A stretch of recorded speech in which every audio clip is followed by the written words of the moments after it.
y la mitad de la clase. No es cierto. Repetive, eso es la prevención, es por si La del viernes Sí, yo está lo toda, revisé, son, pero la son verdad creo que es dos. que me olvidó decirte. Creo que son 2 videos los que han enviado allá. Solamente quedó la segunda parte de la clase. Ahorita revisamos entonces porque De la clase del viernes. de pronto faltó algo allá. Ahorita hablamos de la clase de los viernes. Muy bien. Sigamos donde vamos aquí. Estamos hablando de diferencias y semejanzas de la revisoría fiscal, ¿cierto? Muy bien. Hace una semana decíamos que la revisoría fiscal es muy propia de Colombia. Es una figura sui generis, es única en su género, ¿cierto? Sin embargo, en otros países, como están viendo ahí en la diapositiva, se utilizan o se tienen figuras medianamente parecidas. Por ejemplo, en países como, digamos, Brasil, se tiene un consejo fiscal, como dicen allá. En Francia se tiene un comisario de cuentas. En Italia es un síndico empresarial. En Uruguay y en Bolivia también es un síndico, pero en ninguna parte tiene la fuerza de lo que tiene aquí. Le ruego el favor que se aprenda muy bien en cada país cómo se pronuncia, porque de pronto le preguntan por la de Alemania. Entonces, apréndase cómo se dice censor de cuentas en alemán. Ahí está, ahí se los puse, muchachos. ¿Listo? Y lo tiene que pronunciar bien, porque vamos a calificar pronunciación. Yo solo sé que terminó profe, muy duro. Ay, profe, por Dios, ¿usted es profesor de qué o es profesor de otro idioma? Venga, Sandra, pero es que a usted los prerequisitos le dijeron que tenía que saber alemán. ¿No leyó el pensum? Más tardecito. No, ahorita más tardecito apenas tengamos un descansito. ¿Sí? Entonces, muchachos. Profe, estamos en Colombia, profe, por Dios. Pero es que tenemos que contextualizar el marco mundial de la revisoría fiscal, niña, Sandra, por Dios. ¿Ah? Entonces, ahí está, profe, digamos entonces, que... Empiece usted, pronúncielo en alemán. Ahorita pronunció profe, a pues Maximiliano. usted que nos está explicando, entonces nos dice cómo se dice y cómo, pero exactamente, profe, no es que vaya a decir una palabra más. La de Italia también. Se dice Wirtschaftsprüfung. ¿Sí vio? Con el acento y todo, tiene que ser así. Si no es con acento, está mal, mal calificado. ¿Listo? Nos convenció. No le da pena que se está quedando grabado. Muy bien. Pena les debe dar a ustedes, que eso es lo que van a ustedes a estudiar después. Muy bien. Muchachos, hace una semana decíamos que el poder que tiene la revisoría fiscal es un poder en varios sentidos. Pero digamos que, primero, ¿qué es un poder? Aquí hay una definición de poder y dice que es una declaración unilateral de voluntad por una persona que autoriza a otra para que haga algo o para que lleve a cabo un negocio, para que sustituya, para que ejecute una acción, ¿cierto? Eso es el poder. Pero entonces, en la vida diaria, ¿qué tipos de poderes pueden existir? Por ejemplo, hay poder como autoridad legal. Hoy en día, esta semana, estos días de cuarentena, más que antes, vemos una manifestación del poder como autoridad legal. Si no me cree, salga a caminar un ratico de la noche y verá lo que hace la autoridad legal. Entonces, desde el punto de vista de autoridad legal, el poder se hace para que alguien ejerza la voluntad de la ley. En este caso, la voluntad de la ley es ¿cuál? El gobierno determinó que todos teníamos que estar guardados durante todos estos días hasta el próximo 11 de mayo. Y yo creería que un poquito más. Yo creo que el 11 de mayo no vamos a poder salir como salíamos antes todavía. Nos vamos a demorar unos días más. Miremos ahora el poder como modelo moral. Muchachos, y aquí es donde está uno de los puntos que más duele al tema de la revisoría fiscal. Desde el punto de vista moral, ¿a qué se refiere? Se refiere a que usted como revisor fiscal de una empresa, usted se debe comportar a la altura de ese poder que tiene. Solamente imagínense que el revisor fiscal llegue a la empresa a coquetearle a la secretaria, a gallinasearle por allá a la contadora, a invitar a salir a la asistente de contabilidad. ¿Cómo quedaría ese revisor fiscal? ¿Con qué moral al otro día o al otro mes o a los meses siguientes vaya a, a presentar un dictamen con alguna salvedad? O que vaya a denunciar cualquier situación de una de estas personas. ¿Usted se imagina desde el punto de vista moral la implicación que tiene ser revisor fiscal? Hace una semana decíamos, venga, el revisor fiscal tiene además de todo, digamos que una connotación bien especial, y es que es como si fuera un estatus de la profesión del contador público. Usted es el contador de la empresa y le dicen, aquí hubo don Jorge, pero cuando usted es revisor fiscal, le dicen, ay, llegó el doctor, y es el mismo, es exactamente la misma persona, pero desde el punto de vista del estatus que da ese título, es un estatus bien diferente. Ahora, sigamos mirando el tema del poder desde el punto de vista de poseedor de recursos. Mire, las personas que tienen, los que son dueños de empresas, ya no se llama Joaquín, se llama Don Joaquín. Venga, ¿para dónde va? No, para la gerencia. ¿Quién es el gerente? Don Joaquín. Así el señor no tenga ningún estudio. Digamos que esa connotación de tener recursos le da cierto poder a las personas que lo tienen, le da como un estatus también algo diferente. Y también desde el punto de vista de ser poseedor de mecanismos coercitivos. Por ejemplo, hace un rato escuchaba yo por aquí a la señora Lorena Díaz, después me echa la culpa, me castiga, y decía, ay no, déjela que ella dé la clase. Y yo le dije, hágame el favor, Valeria, y sale del cuarto, sale de aquí del estudio que vamos a tener clase. A eso se refiere el mecanismo coercitivo. Aquí digamos que la figura... Eso es calumnia, no fui yo. Como que no, yo tengo una grabación de eso, ahorita la revisamos. Acuérdense que todo lo que están diciendo está quedando grabado.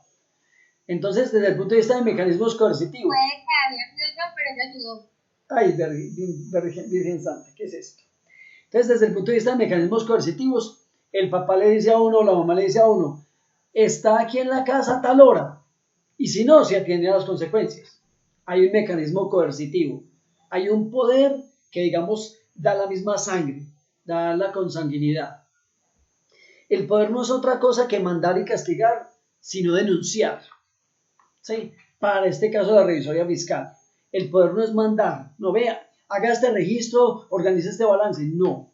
Tampoco es castigar, si no lo hace entonces le pasa tal cosa, no. Aquí la revisoría fiscal es encargada de denunciar. ¿Cómo así que denunciar? Resulta que es que el revisor fiscal, cuando entrega un dictamen, dependiendo la gravedad de las situaciones que él vaya a denunciar ahí en ese documento se puede volver en un momento determinado un documento legal con el cual la fiscalía puede actuar. Si el revisor fiscal dice, mire, es que aquí la secretaria, el jefe de bodega, el auxiliar de no sé qué, el mensajero, están apropiándose de recursos. Con ese documento, con esa denuncia, el gerente puede, con ese dictamen o con ese documento que emite el revisor fiscal, el representante legal puede ir a las autoridades judiciales y montar una denuncia. Es decir, el revisor fiscal, para hacer una aseveración de esas en un documento, tiene que estar muy seguro y tiene que tener pruebas contundentes. Entonces, cuidado con lo que hagan cuando sean revisores fiscales. Tienen que estar seguros de lo que están diciendo y tengan pruebas de eso, muchachos. Es lo más importante. Y en la revisoría fiscal, como lo veíamos así, grosso modo, hace 8 días, la revisoría fiscal como tal es acorde a lo que está establecido en el Código de Comercio. ¿Recuerdan el tema del Código del Comercio que miramos hace 8 días? Creo que en la plataforma ya les dejé pues como toda esa información para que la vayan descargando y consultando de allá. ¿Listo? Muy bien. Ahora, la revisoría fiscal tiene varios puntos fuertes e importantes. Qué pena. Dime. Que si por favor puede aceptar a Ángela que no la deja ingresar. Sí, aquí ya le di entrar y a Patricia también que se ve acá. Muchas gracias. Aquí ya entraron las dos. Ok, profesor. A ti gracias. Muchachos, exclusividad de la revisoría fiscal. La revisoría fiscal en Colombia solamente la pueden ejercer ustedes los contadores públicos. Nadie más lo puede hacer. Es que un abogado quiere ser revisor fiscal, es que un economista, es que un ingeniero industrial, ninguno de ellos lo va a poder ser. Y aquí abro una ventana, muchachos. ¿Qué leyeron de ese pronunciamiento 7? Ahora sí los escucho o los leo. Desde el punto de vista de esa exclusividad que da la ley, para que sea ejercida esta figura de revisoría fiscal por el contador público. ¿Qué encontraron allá en el pronunciamiento 7? ¿Los escucho o los leo? ¿Cuál quieren? De a uno. Por ejemplo, Trinidad, que acaba de llegar. Trinidad, ¿qué vio usted el documento que leímos ahí de el pronunciamiento 7 de la revisoría fiscal? Gracias, Estefanía, muy buen comentario. Sí, Trinidad, yo siempre soy muy amable. Es que la vi entrar, entonces la quiero recibir bien. Javier, ¿qué me puede decir mientras que Trinidad nos escribe? ¿Qué vio de ese documento, mijo? ¿Qué encontró allá? Profe, como tal lo que vi en el pronunciamiento 7 es que la revisoría fiscal surgió antes de mediados del siglo XIX y que se vio pues como con la necesidad de que las personas o los empresarios tuvieran un delegado que diera fe pública y privada de todos los procesos que hace la empresa, tanto en orden administrativo como en orden financiero. Sí. Y también pues, que va muy ligada con los procesos de auditoría y que es como un vigilante de todo el sector como tal. ¿Cómo es que vigilante del sector como tal, Javier? ¿Qué quieres decir con eso? ¿Qué quiere decir con vigilante? Sí. Que es una persona que, valga la redundancia, está muy pendiente de todos los procesos, de las cosas financieras, de todas las inversiones que han tenido las compañías como tal. Y ante el Estado, de que los procesos financieros que hacen las diferentes empresas sí están acordes con los reglamentos que tienen establecidos para cada empresa. Muy bien, excelente punto. Digamos que, además de lo que está Pues, diciendo... una pregunta. Sí, dale, te escucho. Según lo que yo entendí, por ahí hay algo donde dice que la revisión fiscal se debe hacer posteriormente y selectiva. ¿Por qué se tiene que hacer de esa manera, por decir algo, como lo hace la Contraloría, la Procuraduría, después de que ya pasó? Porque no se puede como prever algo, pues no sé. Digamos que este tema ahora con normas internacionales de auditoría está siendo un poco reevaluado, como reestructurado, como visto de una manera un poco distinta. Digamos que el revisor fiscal, actualmente el revisor fiscal del siglo XXI, donde estamos en este momento, podemos afirmar que ese revisor fiscal está más acompañando la sociedad, está más pendiente de la sociedad. Con la revisoría fiscal ha pasado históricamente una cosa que nos ha parecido grave y delicada. ¿Qué es lo que ha sucedido con la profesión, muchachos? Hay colegas nuestros que se les olvida ejercer realmente la revisoría fiscal. La revisoría fiscal debe de ir al detalle de las operaciones y como ustedes pudieron leer ahí en el documento, la idea es salvaguardar los intereses de 3 personajes como dijimos hace 8 días. Uno, de los socios, como lo está mencionando Javier y lo está ratificando también ahí con el comentario Carlos Mauro. 2, al Estado, porque el Estado necesita que alguien con los ojos independientes valide las operaciones de la empresa. Y 3, obviamente a la sociedad. Ya miramos, el tercero lo vamos a mirar despuesito. Digamos que vamos a entrar en los 2 primeros en este caso. ¿Qué es lo que está pasando? El revisor fiscal actualmente tiene que tener una visión completa de lo que pasa en la organización. Si él espera a que actúen para ir a revisar después de, podría llevarse ciertas sorpresas. Porque si una declaración de impuestos no está bien presentada o la están haciendo mal en este momento y no la revisa antes de la presentación, sino que firma y la presenta y la revisa después, si lo va a hacer de esa manera, cuando encuentre el error no va a tener nada que hacer, va a tener que ir a corregir, lo que le vale una plata, un tiempo y una cantidad de inconvenientes para él de tipo personal y para la empresa, porque él es el que salvaguarda, ¿sí? La Contraloría o a nivel público, digamos que el modelo que se ha establecido a raíz de la Constitución Nacional es un modelo que dice, vamos a ir a revisar, pero no en paralelo. Lo vamos a hacer después de, ¿cierto? Entonces, firmen el contrato, ejecútenlo y revisamos.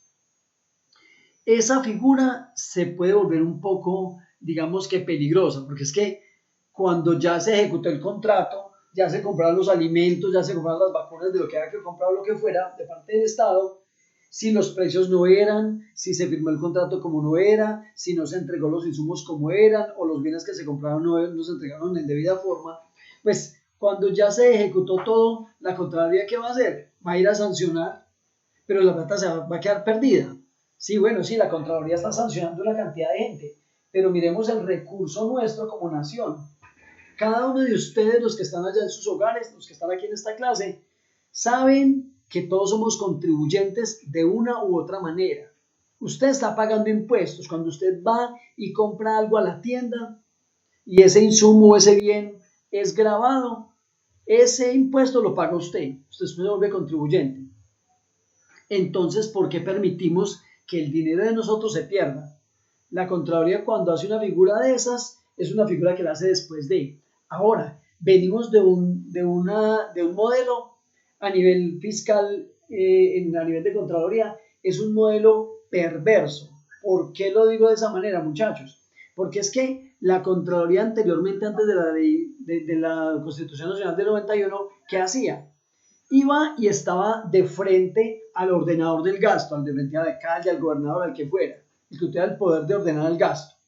Y le decía, gástelo así o no lo gaste, o sea que autorizaba antes de. ¿Qué hicieron todos en su momento? Le pasaban a la Contraloría, mire, necesito comprar esto, dígame si se puede o no se puede. Entonces, la Contraloría en ese momento no se volvió un ente de control, sino que prácticamente le quedaba las órdenes de cómo se tenían que hacer las cosas. Entonces, el modelo del sector público ha sido un poco complejo de manejar. En el sector privado, y por eso es que me gusta el sector privado, es un poco mejor. ¿Por qué? Porque usted con más facilidad, como revisor fiscal, actúa en la organización. Y usted tiene gente que de una u otra manera lo respeta. A nivel público el respeto también se da, pero no en la misma vía como se ve en el sector privado. ¿Sí? Queda ahí más o menos claro lo que estamos hablando, Carlos Mauro. Señor, pero de igual manera no deja de ser como esa figura post de la revisión en el ámbito que sea. Siempre es como después de, no es antes de que pase. Muchas veces también es en paralelo, porque cuando están presentando impuestos, venga, antes de presentarlos, yo voy a revisar qué es lo que va a salir de aquí. Si voy a presentar estados financieros, yo voy a revisarlos antes de firmarlos. Entonces, digamos que ahí el modelo ya tiene una combinación de los dos. No espera que todo pase, sino que en muchas ocasiones actúa como paralelo para que las cosas salgan bien.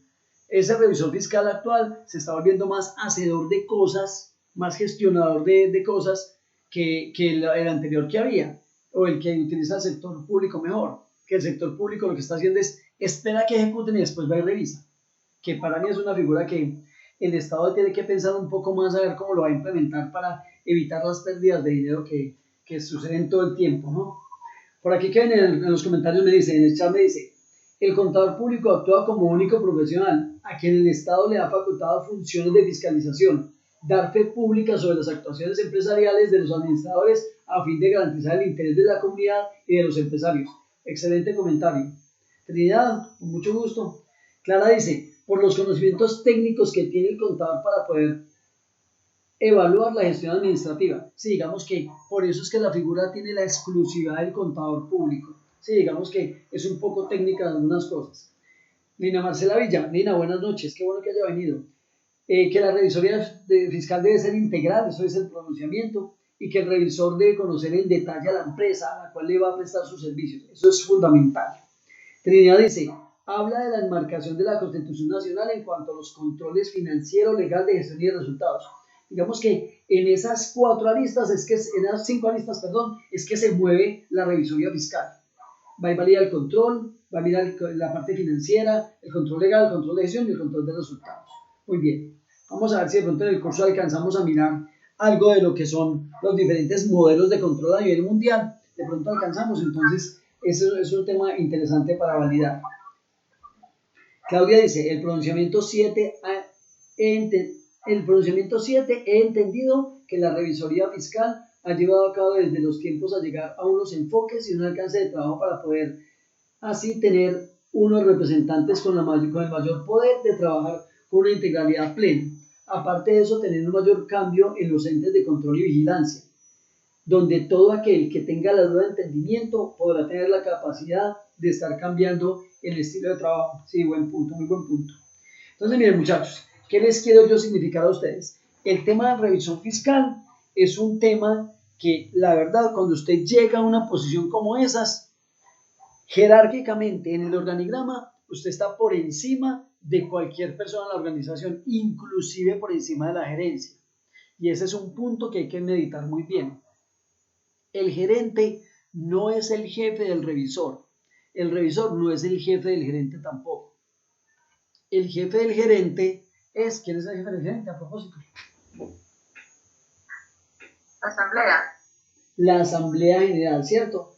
Entonces, como la Asamblea General es el, digamos, jefe y es quien nombra a ese revisor fiscal, será solamente la Asamblea quien lo pueda remover en algún momento o lo puede llamar a que le dé algún dictamen o lo entere de alguna situación de la empresa. ¿Listo? Joana, tienes razón en lo que estás hablando. Dime. Sí. Profe, si por ejemplo se necesita, digamos que por X o Y razón se descubrió que el revisor fiscal estaba cubriendo un fraude o algo así, ¿cierto? Se necesita obviamente sacarlo de inmediato, pero si solamente lo puede hacer la asamblea y hasta que se reúna toda la asamblea para sacarlo, ¿cómo se maneja la situación? ¿Cómo sería como la situación que tú me estás ilustrando? ¿Por qué vamos a sacar el revisor fiscal así de un momento a otro? Por ejemplo, digamos que hicieron un fraude en la empresa y se detectó que el revisor fiscal tenía conocimiento de eso. Sí. Y se necesita cambiar de una vez de revisor fiscal. Pero si solamente lo puede hacer la asamblea, ya que se reúna la asamblea, pues obviamente no podría reunir, digamos que no se puede reunir de inmediato para sacar el revisor fiscal, pero obviamente no se puede dejar que continúe con sus funciones. De acuerdo, mira, en ese caso, ¿qué se tiene que hacer? Se tiene que seguir el reglamento que está establecido en el Código de Comercio. Digamos que cualquier asamblea diferente a la ordinaria, o sea, una asamblea extraordinaria, la puede citar el revisor fiscal porque tiene el poder para hacerlo. O lo puede hacer también la gerencia o los mismos socios. Entonces, cuando hay una situación coyuntural, venga, si yo voy a llamar a uno de los socios, venga socio, ¿cómo le parece que el revisor fiscal está haciendo esto? ¿Usted no cree que el socio sale corriendo para la empresa a mirar qué pasó? Entonces, se tendrá que reunir de todas maneras la asamblea. La única instancia que nombra y hace remover del cargo al revisor fiscal es la asamblea. Ninguna otra instancia de la organización lo puede hacer. No lo puede hacer el gerente, no lo puede hacer nadie. Solamente esa instancia. Es más, ni siquiera la junta directiva podría hacerlo, a menos que tenga una delegación especial directamente desde la asamblea. ¿Me hago entender con el tema, muchachos? Sí, claro, profe. Profe, pero entonces yo me tengo que quedar con ese revisor fiscal hasta que pueda reunir la asamblea. Te pongo de la siguiente manera. Supongamos que la asamblea general sean 10 personas. Esa asamblea general tiene que votar y definir si se queda o si se va al revisor fiscal. Esa decisión no la puede tomar de manera indistinta uno u otros socios. No, lo tiene que hacer directamente la asamblea y con el voto de la mayoría de los socios. ¿Sí es claro eso, Oroy? Sí, profe. Lamentablemente, con esos tiempos hay que jugar. Solamente lo puede hacer la asamblea. Joana Bermúdez, sí, tienes razón en la determinación del trabajo y los alcances del revisor fiscal. En eso tienes mucha razón, porque digamos que eso tiene que ver con el cumplimiento de las funciones y responsabilidades, como estás mencionando allí en el comentario. Trinidad dice, algo que me deja pensando una parte de la definición donde dice, el contador independiente no es asegurador de un proceso de auditoría, por ende los estados financieros son seguros, no son seguros ni confiables, sino solamente razonables. Muy bien. ¿Qué es lo que no te queda claro de ahí, Trinidad? El tema de que no sean razonables, lo entenderé por ese lado y explicámoslo desde ese punto de vista. Muchachos, los estados financieros de cualquier empresa no son exactos, nunca van a ser exactos, sea la organización que sea. En otras palabras, el criterio que usted tiene como contador para registrar la información de su empresa puede ser diferente al criterio mío. Y por eso se dice que los estados financieros son razonables. ¿Qué pasa? Supongamos la siguiente situación, que pasa muchas veces. Uno llega en esta época del año, por allá en marzo, hace cierre de año, hace asamblea y pasa los estados financieros a la asamblea. Y dice a la asamblea, mire, aquí le entrego mis estados financieros para que por favor los aprueben. Y uno le expone los estados financieros.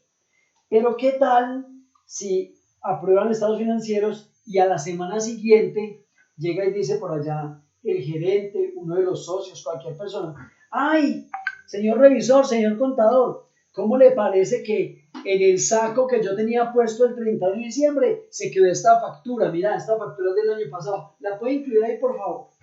¿Será que eso pasa o no pasa? ¿Les ha pasado alguna vez? Claro, mucho. Constantemente, Obvio. eso pasa mucho. Muy bien. Demasiado. Claro, profe. Muy bien, entonces mire, a raíz de esa situación es que se habla que los estados financieros son razonables, no son exactos. ¿Sí?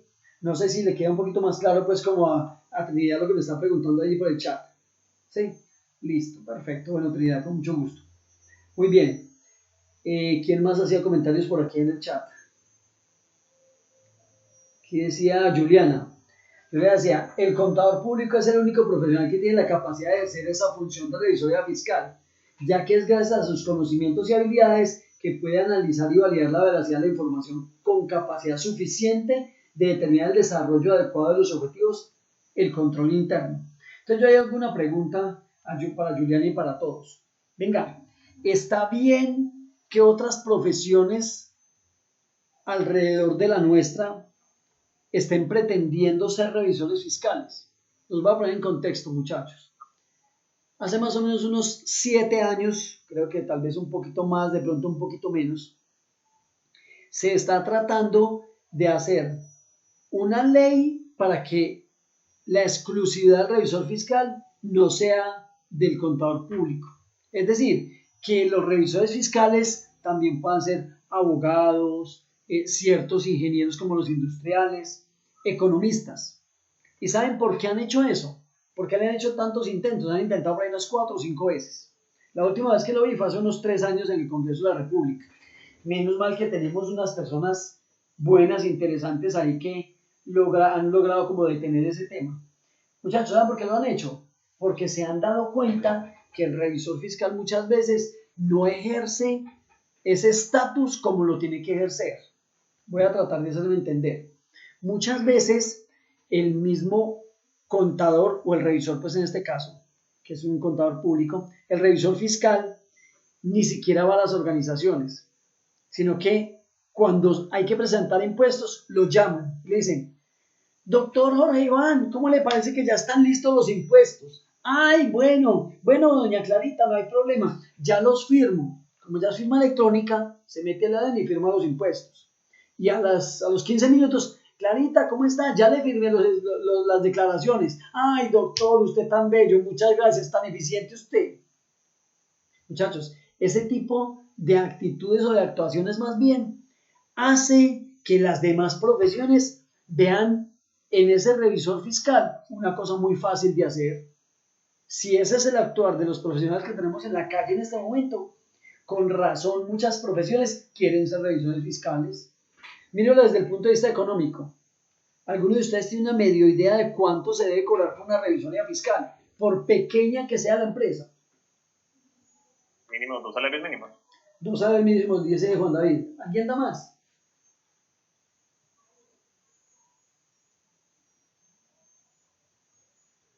¿Cuál fue la pregunta, profe? ¿Cuánto deberías tú, Diana, de cobrar por una revisoría fiscal? ¿Por cuánto la harías?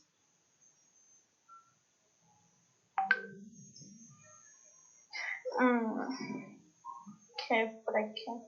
Yo no sé. ¿Cuánto cobrarías tú? depende del Por tamaño. lo menos que 1.200.000. Por lo O menos depende yo no- también de la empresa Muy y bien, de la Lore. responsabilidad que nos vaya a tener. Vale. Lore, ¿vas a decir algo? Profe, la revisoría fiscal, 3 millones.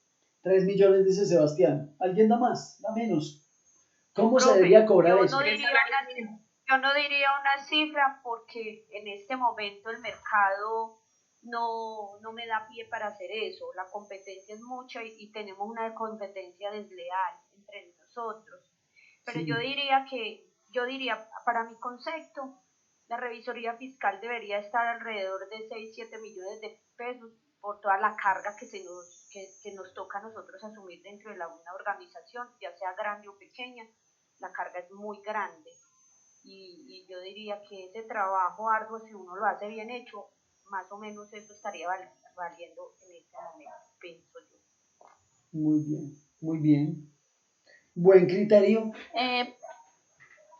Dale, Dayana, te escuchamos.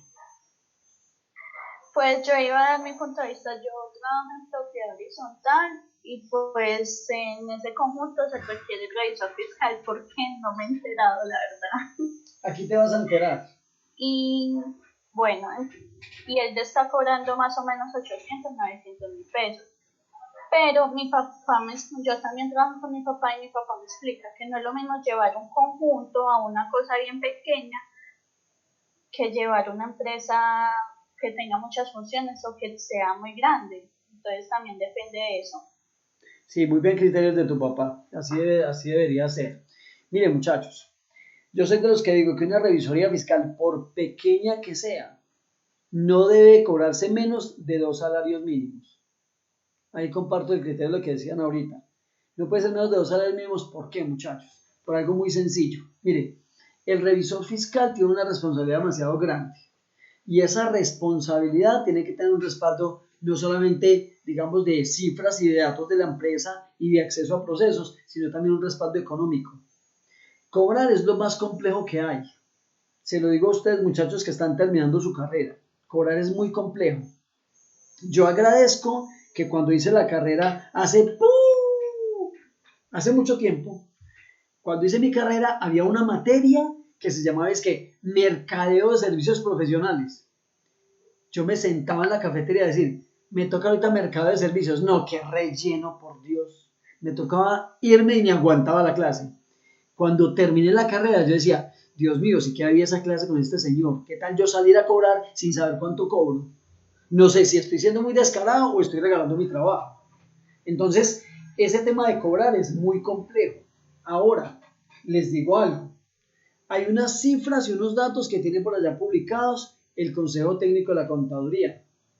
Digamos que hay unas tablas, pero son tablas que no se ajustan a la realidad, muchachos, y a mí me da tristeza eso. Allá dicen, una declaración de renta, ¿cuánto se cobra por una declaración de renta de una persona natural o una jurídica? Digamos de una jurídica, 3 millones de pesos. Venga, ¿cómo así? La sola declaración 3 millones. Entonces, ¿cuánto vale la revisoría de la empresa? Una declaración de renta de una persona natural, un salario mínimo. Son cifras un poco altas. Alguien me decía, no, es que son cifras de Bogotá. Y dije, bueno, todavía hasta lo dudo que sean de Bogotá. No creo que se cobre unas sumas de esas pues por elaborar una declaración de renta de una persona natural o jurídica. La verdad lo dudo mucho. Pero digamos que hay ciertos parámetros para uno defenderse. Cobrar es muy complejo, pero repito, usted como revisor fiscal no debe dejar su trabajo en menos de 2 salarios mínimos. Ahora, otro punto interesante, muchachos. ¿Cuántas revisorías fiscales puede tener un contador? ¿Alguien sabe? ¿Alguien me ayuda? ¿Cómo, profe? 5, profe. 5, ¿cuál es 5? Creo que 2, profe. 2. 5. 5 dice Kevin. ¿Por qué 5, Kevin? Cuéntame. Yo también he escuchado decir que 5. Pues, pues en la clase de marco de la revisoría fiscal, la profesora nos confirmó que eran 5 por cada contador.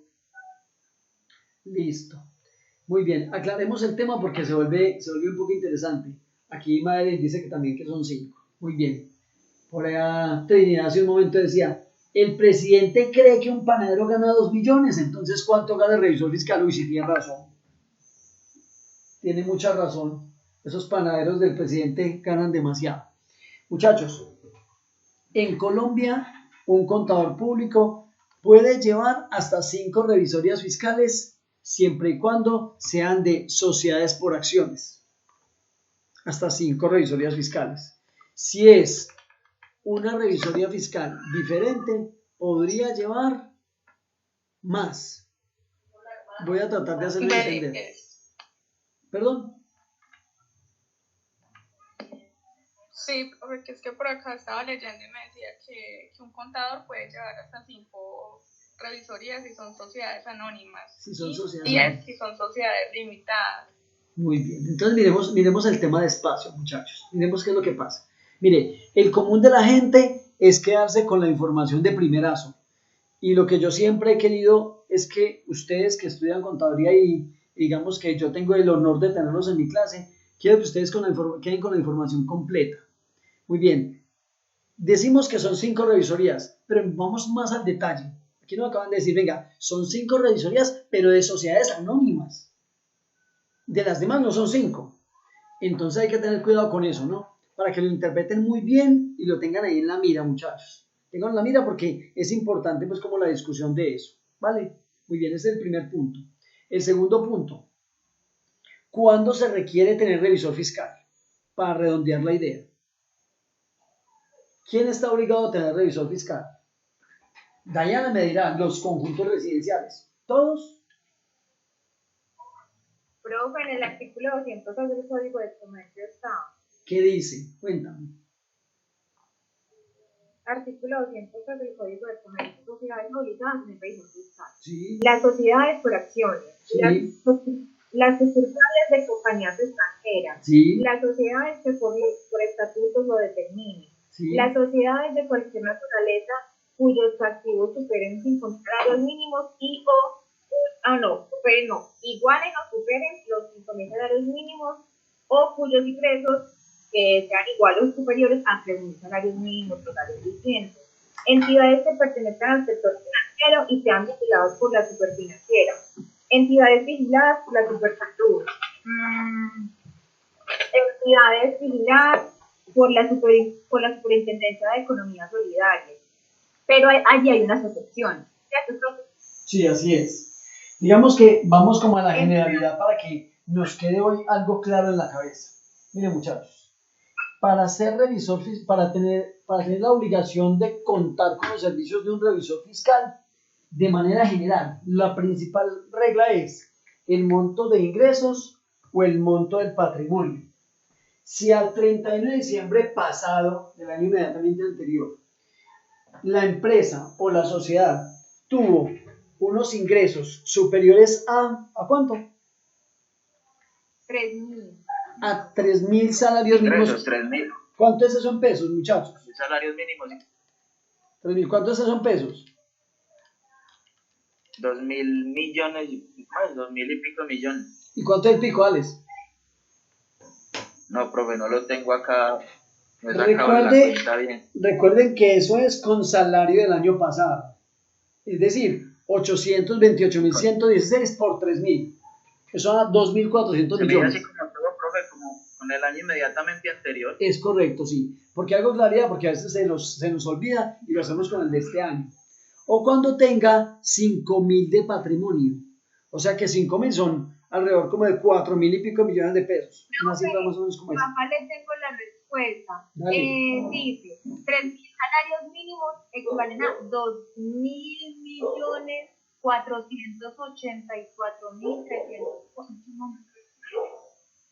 2.484.000. Y los 5.000 salarios son 4.140 millones. La cifra de los ingresos son 2.484 millones. 348.000. ¿Sí? Muy bien, gracias, Daniela. Entonces, muchachos, el tema aquí es cuál. Tenemos que saber la empresa dónde está. Entonces, lo primero, ingresos o patrimonio. Lo segundo, para el tema de las sociedades que nosotros manejamos en el día a día, por ejemplo, las propiedades horizontales. ¿Cuándo se requiere revisor fiscal? cuando la propiedad horizontal es mixta. ¿Qué significa que sea mixta? Las propiedades horizontales, ese tipo de sociedades, tienen la connotación que ellos lo que hacen es que recogen unos dineros para pagar necesidades comunes a todos. Es decir, venga, vamos a recoger dinero entre todos, la cuota de administración, porque tenemos que pagar los heladores, tenemos que pagar la energía digamos que de las áreas comunes, si hay ascensor, pues el tema de ascensores, seguros y demás. Sí. Te escucho.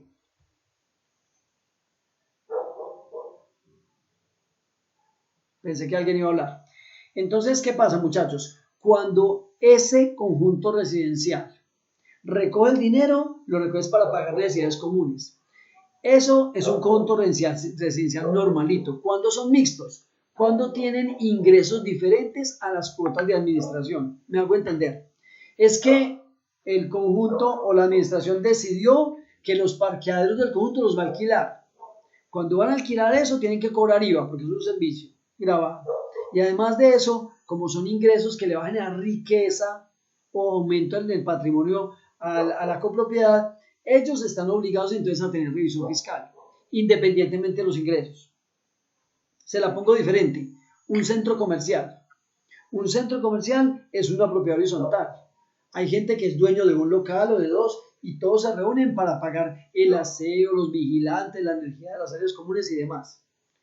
Ese tipo de copropiedades generalmente tiene parqueaderos y cobran muchos de ellos por el servicio de parqueadero. Ese hecho de cobrar por el servicio de parqueadero los lleva a ellos a tener la obligación de contar con los servicios de un revisor fiscal. ¿Está claro el punto hasta ahí, muchachos?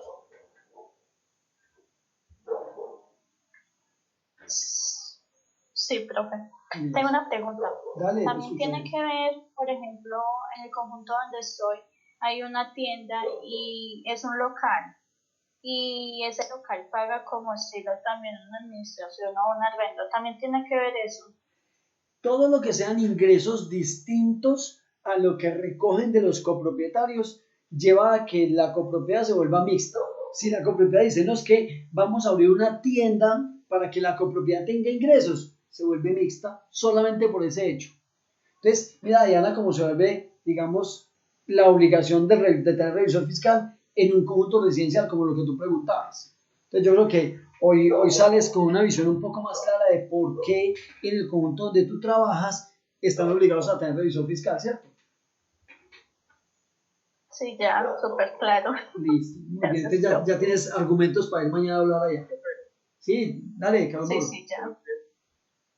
Creo que si el local es de, no sé, es de propiedad y el propietario monta un supermercado, ahí no aplicaría entonces todo. Perdón, Julia, no te escuché el último pedacito, se me fue ahí. Repíteme otra vez, porfa, qué pena. Aló, Julián. Julián, se nos fue. Julián, se cayó.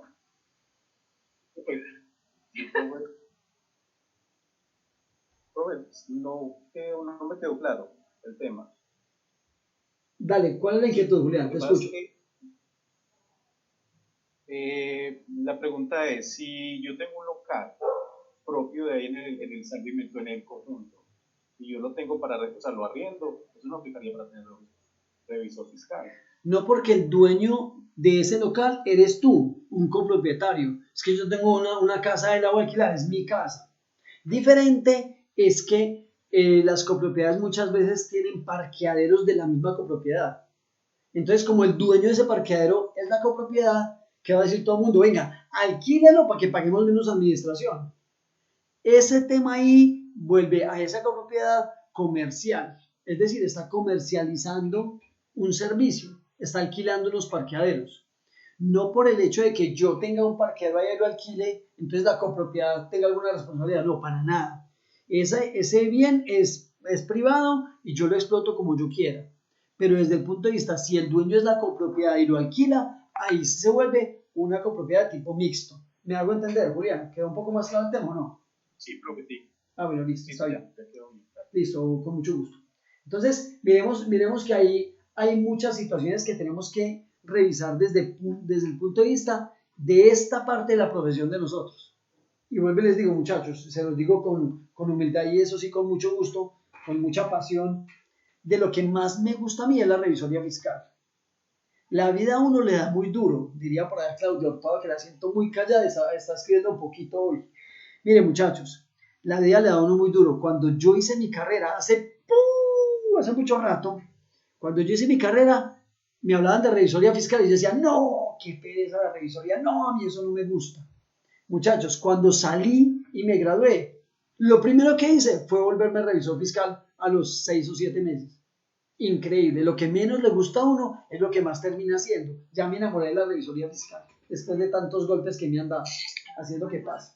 Profe, hola, aquí estoy muy juiciosa, prestando mucha atención a su clase. Qué susto, Dios mío, Claudia, casi me hace salir el corazón usted. ¿Cómo entra así de esa manera, por Dios? Me asusté. Aquí sí dice Javier una pregunta. Cuando el conjunto es sencillo y se vuelve mixto, ¿qué trámite se debe hacer ante el organismo de control o ante quien lo vigile? Pues mire, la verdad es que lo primero que tiene que hacer es ir a validar entonces. Si se volvió mixto, significaría que tiene que prestar los servicios y esos servicios ya tienen IVA. Entonces la tarea ahí primero es, vamos a la DIAN a actualizar el RUT, porque ya me volví responsable de IVA. Es lo primero que tiene que hacer. Lo segundo, antes de eso, tiene que tener una autorización de la asamblea de socios, no de la junta, no del consejo directivo, no, directamente de la asamblea de socios. La asamblea tiene que reunirse y aprobar que el conjunto va a ejercer alguna actividad mercantil para poderla ejecutar. Luego va a la DIAN y hace el trámite que tiene que hacer. Digamos que eso es lo que tiene que hacer básicamente ahí, Javier. ¿Listo? Es por un tope, dice Trinidad por aquí. Trinidad pregunta, si ese conjunto se vuelve mixto, ¿es por un tope? No, no es por un tope, es por las actividades, Trinidad. ¿Listo? Muy bien. Continuamos con nuestro tema, muchachos. Misión, visión y objetivos. Miremos el tema de funciones de este personaje, del revisor fiscal. Lo primero que tiene que hacer es revisar y fiscalizar todos los actos administrativos, todo lo que salga de ahí. Ahora hacía Trinidad un comentario en el chat y decía, es que por ejemplo, unos estados financieros que la revisora, te entendía así, no sé si estoy equivocado, Trinidad, que la revisora no alcanzó a validar, se fueron para el banco y un indicador no dio, entonces lo devolvieron. ¿Qué responsabilidad tiene la revisoría fiscal?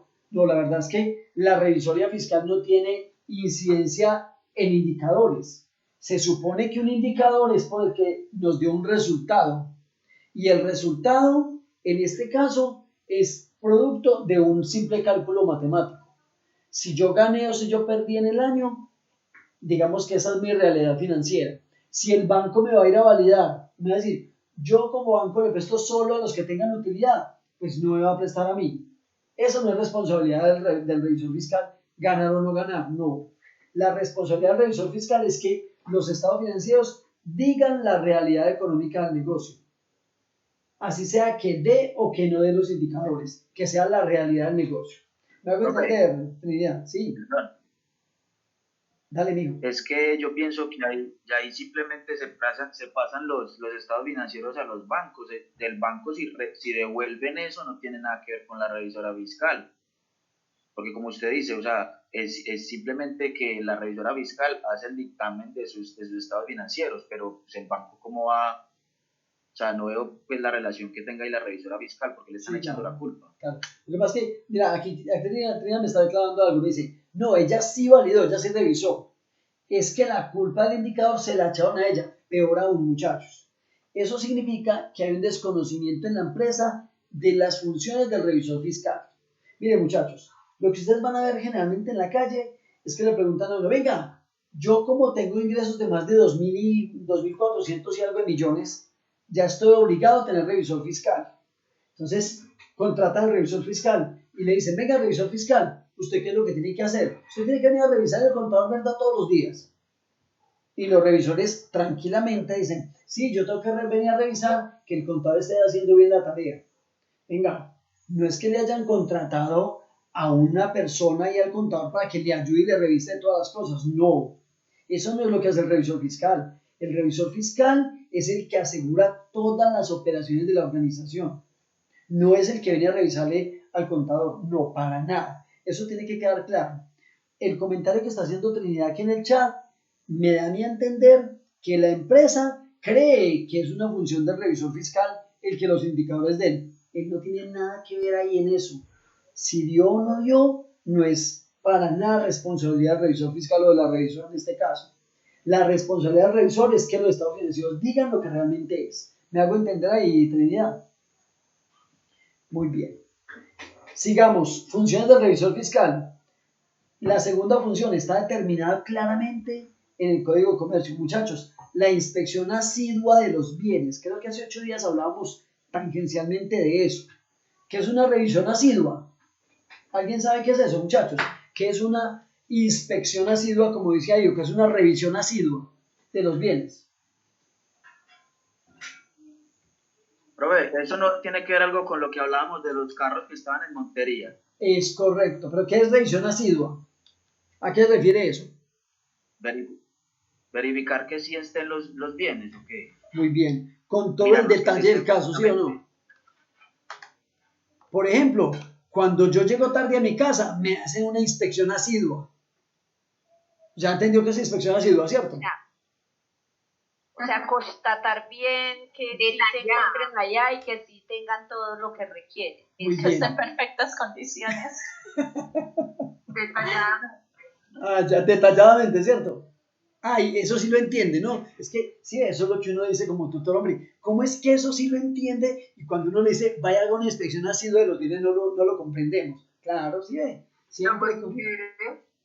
Bendito sea el Señor, sí ve. Por eso es que estamos como estamos en este país. Otro punto de las funciones del revisor: evaluar y recomendar en el momento que es para establecer o mejorar los controles de la organización y los registros contables. Muchachos, ¿a qué se refiere eso? Si yo soy el revisor fiscal y me doy cuenta que estamos cometiendo un error contable, por decirle cualquier cosa, estamos haciendo mal una valoración de las propiedades planta de equipo, esa mala valoración yo tengo que informarlo y pedir el cambio o la corrección de inmediato. No puedo decirlo al año siguiente, mira, el año pasado contabilizamos mal los bienes de la sociedad, cuando ya presenté estados financieros, ya presenté declaraciones de renta. Ahí la oportunidad ya ni para qué, ya no se usa, ¿cierto? Otro punto que lo tocamos ahora, lo voy a pasar rápidamente: colaborar con las entidades del Estado. Recuerde que esas denuncias que hace el revisor fiscal pueden llegar a ser también denuncias penales en un momento determinado, ¿cierto? Quinto, informar a la Asamblea sobre la veracidad de los estados financieros, la fidedignidad de los estados financieros. ¿Cómo lo hace? Entrega un documento que se llama dictamen. Muchachos, en el trabajo final de ustedes, yo lo único que les voy a pedir es haga su presentación de lo que hizo en la empresa, de lo que encontró, cómo elaboró el trabajo, y entrégueme a mí el dictamen. Máximo 2 hojas del dictamen. Ahí me tiene que decir cómo están las cosas. ¿Sí me hago entender? Está más o menos claro el tema del trabajo final, muchachos. ¿Cómo les ha ido con eso que no les he preguntado hoy? Profe, Sí, te escucho. no está claro. Usted, por favor, me vuelve a decir todo lo que debemos hacer y muchas gracias. Sí, profe, a mí también, porfa. Listo, está bien. Ay, profe, por ahí le mandaron saludes. ¿Quién? ¿Cómo así? ¿A qué horas? Ay, profe, el nombre sí no lo puedo decir, solamente le digo que le mandaron saludos. No, pero que haya mandado algún chicharroncito a la finca o alguna cosa, pues. Así a pago seco no se puede. Ay, profe, las cuestiones de hambre, yo le estoy dando saludos, profe, yo no le voy a mandar mercado. Ay, sí, como es Sandra, no, tan horrible. Muchachos, miren, el tema del trabajo final es de la siguiente manera. ¿Qué vamos a pretender nosotros hacer? Vamos a hacer una práctica de revisoría fiscal en una empresa que maneje activos agropecuarios. ¿Sí? Entonces, esas empresas que manejan ese tipo de activos tienen una contabilidad un poco especial. Si quieren saber un poco más de cómo se maneja eso, le pueden escribir a Claudia al chat de ella, o por el WhatsApp les pueden escribir a Claudia, que ella tiene una experiencia bastante grande en el tema. Claudia está haciendo promoción. Usted es muy formal. Para que vea Claudia que yo le hago publicidad. Entonces, miren, muchachos, ¿qué van a tener que hacer de allá? Con las pautas que vamos a ir entregando en el curso, la idea es que ustedes traten de recoger material de la empresa. Obviamente tengo una limitación, es que no podemos desplazarnos hasta allá, pero les digo lo que les comenté hace 8 días. En internet hay mucha información que nos puede servir. La idea es que recojan información de ahí. Si la empresa existe y tienen acceso a información, bienvenido sea. Si la empresa no existe, elaboren una empresa entonces. ¿Sí? Creen la empresa. Hagan un organigrama, hagan una estructura de la empresa, creen unas funciones para esos cargos, para algunos de esos cargos, y empiecen a revisar procesos.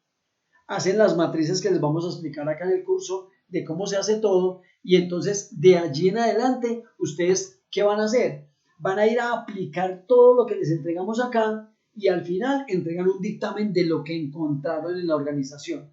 ¿Sí? Vuelvo y le repito, durante el curso vamos a ir explicando temas, ¿sí? Digamos que para la próxima clase yo creo hacemos una aplicación práctica de lo que quiero que hagamos. Esa aplicación práctica es ¿qué? Es tomar una empresa, hacerle ciertas actividades, cierto desarrollo, para que cuando usted llegue a la empresa, ojalá real, en la medida de las posibilidades, repito, lo pueda hacer bien y entregue un dictamen. ¿Me hago entender, Claudia, lo que pretendemos? Vamos a hacer como un ejemplo. Profe, una pregunta. Sí, Patricia. Cuando usted dice que las empresas agropecuarias tienen una contabilidad especial, más o menos ¿a qué se refiere para nosotros ir mirando como qué empresas nos podrían servir para realizar esa práctica de revisoría fiscal? Vale, Patricia. Sucede lo siguiente. Cuando una empresa es agropecuaria, ¿sí? Ese tipo de empresa tiene unos activos muy especiales. Esos activos que tienen ese tipo de empresas se llaman activos biológicos. Eso significa que desde el punto de vista de normas internacionales, como está escribiendo Trinidad aquí por el chat, esas empresas tienen que ir a revisar cómo se contabiliza y cómo se hace el control de los activos biológicos. Les voy a repetir un ejemplo que dije muy rápidamente hace una semana. Si yo tengo una finca cafetera, el café como tal, los palos de café, van a durar muy seguramente más de un año. Entonces, cuando yo revise desde el punto de vista del NIF, si esos palos de café o ese cultivo de café que tengo allá, lo debo depreciar, voy a tener que ir a revisar el tema de propiedad, planta y equipo en NIF. Y NIF me dice, ¿qué hace parte del grupo de propiedad, planta y equipo? Son los activos. ¿Y qué son activos? Mire, son recursos controlados que en el pasado los adquirí, que tiene un beneficio económico futuro, que los puedo controlar. ¿Cierto? Me cumple 4 condiciones para ser activos. Para ser activos de propiedad, planta y equipo, tiene que cumplir además con los siguientes. Que sea tangible, 5. 6. Que dure más de un año. Y 7. Que a mí me sirva para la producción o para la administración. O sea que tiene que cumplir 7 condiciones. Revise si el cultivo de café cumple eso. Suceso pasado, sí, beneficio económico futuro, claro, me va a dar un fruto, me va a dar a mí unos ingresos. ¿Lo puedo controlar? Claro, yo lo tengo sembrado en mi finca, nadie puede entrar, tengo una seguridad, ¿cierto? ¿Lo puedo medir? Sí, claro, tengo tantos palos de café y en ese cultivo de café he invertido 50 millones de pesos. ¿Son tangibles? Claro, vaya ahora se lo verá. Venga, ¿los tengo para la producción? Claro, estoy explotando el café. ¿Duran más de un año? También. Eso significa que ese cultivo de café yo lo llevo dentro de un grupo especial que se llaman activos biológicos, pero ese grupo, por ser café y durar más de un año con todo lo que les acabo de decir, lo puedo depreciar. Entonces, son cosas que ustedes tienen que ir a revisar allá desde el punto de vista de normas internacionales. Entonces, desde hoy les recomiendo algo, muchachos. Lean, estudien, validen, mediten la NIC 41. Sí, repito, NIC 41. La NIC 41 me habla de activos especiales. En esos activos especiales está puntualmente los biológicos. Daniela, Chacón, ¿ibas a decir algo? Sí, o sea, lo que usted dice para cumplir, o sea, usted está hablando de la depreciación y que uno de esas características es la que durará más de un año, ¿cierto? Sí. pero solamente para la depreciación. Ojo, no. Por ejemplo, si por ejemplo, digamos que es una empresa que se dedica a tener un lago con pescados y vender los pescados, un pescado no habrá más de un año en un lago, ¿sí me puedo entender? Sí, pero es que el pescado O sea tampoco que, se deprecia. señor, Pero es que el pescado tampoco lo voy a poder depreciar, ¿cierto? Ahí tendríamos que mirar cuál es el manejo que le voy a dar. Porque tú vas a tener que decir, venga, yo tengo un lago. Bueno, miremos qué tipo de mantenimiento tiene el lago. Venga, qué estructura tengo yo que tener allá en esas piscinas, cómo lo tengo yo que manejar y valido si eso es depreciable o no es depreciable. ¿Cierto? Entonces yo tengo que validar todo eso. Hay más fácil el activo sería el lago, más no los pescados. Digamos que los pescados también son un activo, pero son un inventario. ¿Qué es lo que pasa, muchachos? Mire, ya que nos estamos metiendo en el tema, expliquémoslo de una vez, pues, que están como inquietos con esto. Mire, cuando yo tengo una producción agropecuaria, yo puedo tener un activo y ese activo dar frutos. Bien sea que tengo por allá una piscina llena de peces, obviamente los peces se reproducen, entonces dan otros peces. El activo biológico como tal puede que se deprecie o puede que no se deprecie si dura más de un año. En este caso yo diría, venga, los peces no deben de durar más de un año. Las gallinas no deben de durar más de un año. Los cerdos no sé, y sí habrá que preguntarle como a los expertos en cerdos. Las vacas yo creería que de pronto sí. Entonces hay ciertos activos que yo puedo depreciar. Entonces voy a tratar de hacerme entender, voy a poner un ejemplo con una vaca. ¿Sí? Entonces vamos a mirar. Yo tengo una vaca para producción, para uno de dos tipos de producción, o de leche o de carne. Supongamos que escogí producción de leche. Entonces yo tengo una vaca y yo sé que la vaca, les voy a dar cualquier dato, muchachos, no soy ganadero, lo advierto. Entonces voy a suponer que la vaca, la vida productiva de la vaca es desde el año 2 hasta el año 4. Son 2 años de la vida productiva de la vaca. En otras palabras, ese activo que tengo yo allá, que es biológico, que es una vaca, que dura más de un año, cuando llegue al año 2, yo voy a decir, venga, yo en este momento tengo un activo ya listo para producir. Tengo un activo biológico que me puede cumplir con condiciones de propiedad, planta de equipo. Lo debo depreciar, porque en los próximos 2 años le tengo que sacar toda la leche que ese animalito me dé. ¿Cierto? Ya empieza la etapa productiva. Esa vaca que tengo ahí, inicialmente yo hice hice una crianza de la vaca durante un tiempo. La vaca ya maduró, ya creció, ya la empiezo a depreciar. Pero la vaca produce leche. La leche que se produce no es activo biológico, es inventario. ¿Por qué es inventario? Porque lo que yo extraiga de la vaca lo comercializo, lo vendo. Entonces, ¿yo qué tengo que dar con la finca ganadera? Hacer muy bien el proceso completo con el ganado. Cuando es de leche, cuando es ganado de carne, pues es diferente. ¿Por qué? Porque el ganado de carne, yo lo que voy a hacer es que me gane mucho peso. Y me gane peso rápido para que cuando llegue a 400 kilos, 300 kilos, yo qué sé de eso, en ese momento decido venderlo. O sea, es un activo biológico hasta que cumple el peso. El día que cumple el peso, contablemente hago un traslado del activo biológico a inventario porque ya lo voy a vender. ¿Me hice entender? Sí. Pero pues Profe. Claudia. Pero ahí en ese caso, tanto en el ganado como en el porcino, hay que tener en cuenta de que si se pasa del peso, ya entraría a ser pérdida. Entonces, digamos que lo que usted dice es así, obviamente, pero también ahí cuenta mucho el peso, tanto de si es porcino, de un lechón, como de un macho, una ceba, digamos así, que es como se llama en porcicultura, la ceba. Sí, muy buen punto, Claudia. Y ahí entonces tenemos que entrar a determinar otras cosas. Una cosa es que yo deprecie el activo y otra cosa es que el activo se deteriore, ¿cierto? ¿Tenemos claro la diferencia entre depreciación y deterioro o no? Qué pena, yo no. Muy bien, mire, ¿qué es depreciar? Depreciar es desgastar el activo por el uso normal, ¿cierto? Es decir, yo sé que la máquina de escribir dura 5 años, que el computador dura 4 años, que el carro dura 10 años, que el celular dura 3 años. En ese tiempo yo deprecio el bien, ¿cierto? Pero resulta que yo tengo mi computador y yo me descuido con él y le eché un vaso de agua encima. ¿Eso es depreciación? Eso no es depreciación. La depreciación es porque yo tengo un tiempo de vida estimado para usar ese equipo.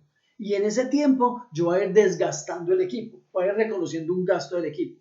Pero cuando el equipo de un momento a otro me saca la mano porque yo lo usé mal, por un caso fortuito, le eché una gaseosa encima, le eché un líquido encima, eso ya no es depreciación, sino que es deterioro. ¿Me hice entender?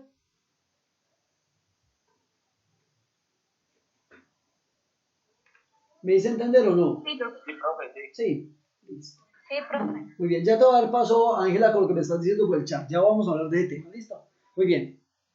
Muchachos, entonces el tema de depreciación y deterioro son dos conceptos distintos. Uno, digamos que es por circunstancias y cosas ocasionales, casos fortuitos. Y el otro es porque obedece a un desgaste, digamos que normal del bien como tal. ¿Listo? Muy bien. Por aquí Ángela me está diciendo, ¿los pescados serían una propiedad de inversión? Ojo, las propiedades de inversión para todos solamente son bienes inmuebles, es decir, terrenos, bodegas, casas, todo lo que sea inmuebles. Se pueden llevar como propiedades de inversión. ¿Qué es una propiedad de inversión como tal? La propiedad de inversión son aquellos bienes tangibles, activos físicos, que yo tengo no para usarlo ni en la producción ni en la administración, sino que lo tengo para que gane dinero o para otras fuentes de ingreso. Me explico. Es que la empresa, que es una clínica, por decirle algo, decidió comprar un lote en Cerritos. Venga, ¿y la empresa para qué compró un lote en Cerritos? No, es que al gerente, a los dueños les pareció una excelente inversión y les pareció que comprar un lote en Cerritos en 5 años lo pueden vender por 10 veces lo que vale hoy. Entonces les pareció muy buena inversión. Eso es una propiedad de inversión. Esas propiedades de inversión no se deben depreciar, porque la depreciación es un tema de desgaste cuando yo lo uso para mi producción o para mi administración. Y la clínica no sirve para ni administrar desde allá ni atender a los pacientes en Cerritos, ninguna de las dos. Entonces las propiedades de inversión son bienes que yo tengo para que ganen valor en el tiempo, o dos, para que yo en un momento determinado diga, mire, ese bien que tengo allá en Cerritos lo voy a alquilar, que me dé un ingresito por ahí. Yo no me dedico a alquilar propiedades, pero pues como tengo ese bien allá lo voy a alquilar. Queda un poco claro ahí, Ángela, lo que me estabas comentando por el chat.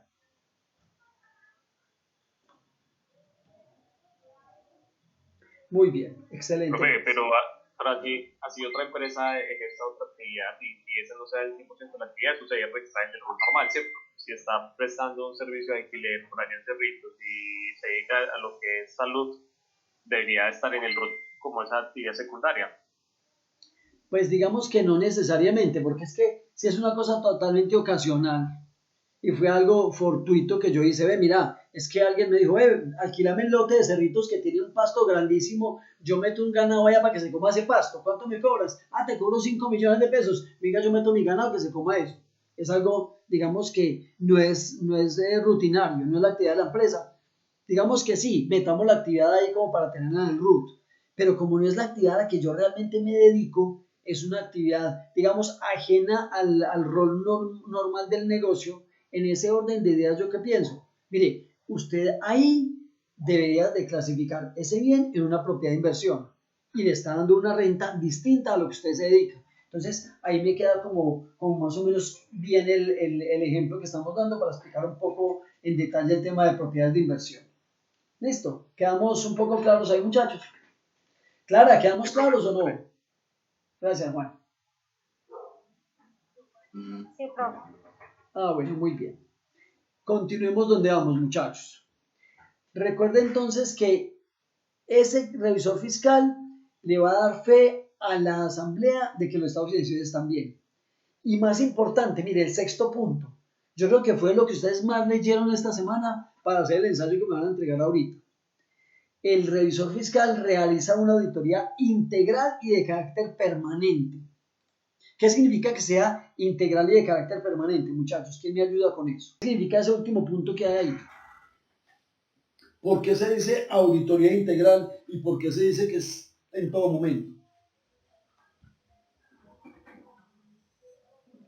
De aún antes de ir a tomar el café, la cafetería ya está abierta, ya huele a café, ¿sí huele o no? Integral es porque se debe basar como en todas las áreas de la empresa, como en todos los procesos. Sí. ¿Y cuál es la otra palabra? Permanente. Ah, pues la misma palabra lo dice. ¡Qué belleza, carajo! Ahora, muy bien. Muchas gracias, Flori. No, mi permanente. Pues porque no sé cómo explicarles que la misma palabra lo dice. ¿Permanente es qué? En todo momento. Permanente es que es constante, en todo momento. Muy bien, excelente la definición ahí. Miren, muchachos, ¿qué significa ser permanente? Esto nos duele mucho, muchachos. Porque si a ustedes les duele cuando Jorge Iván les dice, vamos a hacer un ensayo de 10 hojas de a uno y para entrar en media hora, si ustedes, digamos que se resienten cuando uno hace una propuesta de esas, imagínense lo siguiente. El revisor fiscal es revisor fiscal día y noche y hace una auditoría en todo momento. ¿Eso qué significa? El revisor fiscal desde que entra a la empresa tiene que estar entrando con ojos de revisar qué está pasando en la empresa, qué sucede en la organización. A veces con una simple mirada usted se da cuenta de muchas cosas. Y de carácter permanente, ¿qué significa? Si a las 2, 3 de la mañana pasó algo y lo necesitan a usted, señor, corra para la empresa. Porque usted es revisor fiscal de día y de noche. Entonces, ahí usted tiene que enterarse de los movimientos de la organización. Venga, no es que le vayan a decir, venga, sonó la alarma a las 3 de la mañana, venga a ver qué pasó. Pues verdad, yo valiente no soy. Yo soy más bien medio gallinita. Entonces, más bien, vaya ustedes que son los guapos que saben coger ladrones. Cuando lo cojan me avisan y yo voy a mirar qué fue lo que pasó y qué se robaron. Pero antes no, para eso tengo seguros. Para eso la organización tiene otras formas de suplir ese tipo de necesidades. ¿Listo? ¿Estamos más o menos claros hasta ahí, muchachos? Sí, profe. Muy bien. Sí, profe, claro. Muy bien, entonces hagamos un breakcito de 20 minuticos, porfa. Tomen café, hagan de cuenta que están en su casa. Pueden ir hasta la cocina si quieren, no hay ningún problema. Y nos vemos en 20 minuticos, ¿listo? Listo. Voy a cerrar un momento acá entonces micrófonos y demás y voy a suspender la grabación. Ahí le pido el favor a Carlos Mauro que me recuerde ahorita para abrir la grabación nuevamente, sí, que de pronto me queda así. Y no queda grabado y después vea, Ana Luisa me lincha. Listo, Carlos Mauro. ¿Tú me ayudas, porfa? Nombrado unánimemente. Señor. Yo le acuerdo, profe. Listo, está bien. Muchas gracias para los dos.